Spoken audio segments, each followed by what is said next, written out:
มาเตรียมกะละมังสเตนเลสสตีลเซตนะคะพี่น้องแล้วก็เตรียมเจ้ากีซาลีนตัวสำคัญของเราเลยตัวเอกและอุปกรณ์ในการทำเส้นฝอยของกีซาลีนเพื่อลดต้นทุนเวลาในการละลายกีซาลีนพี่น้องเพราะว่าสาวสกุลใส่ถ่านเนาะติดถ่านแล้วตั้งเตาแล้วตั้งกะละมังที่บรรจุกีซาลีนฝอยให้มันละลายเร็วใช้เวลาบ่นานพี่น้อง5 นาทีบ่เกินนี้ดอก5 นาที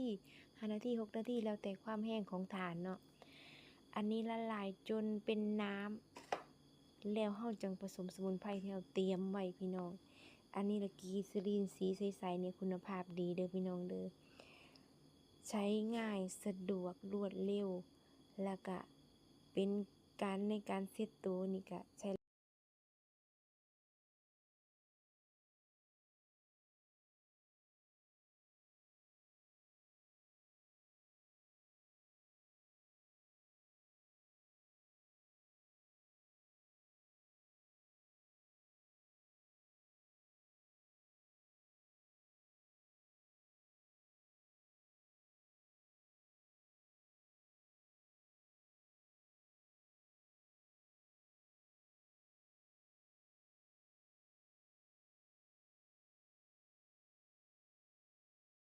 งานของกีซาลีนที่เตรียมไว้1 กิโลนะความผสม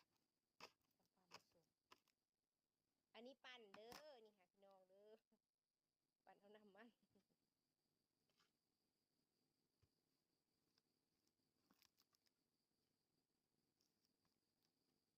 เสร็จตัวนี้ปั่นเอาน้ำค่อยดูอีกอย่าง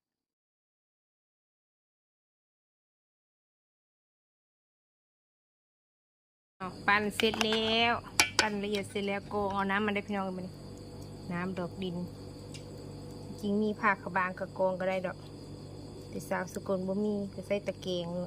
ทีแล้วโกงเอา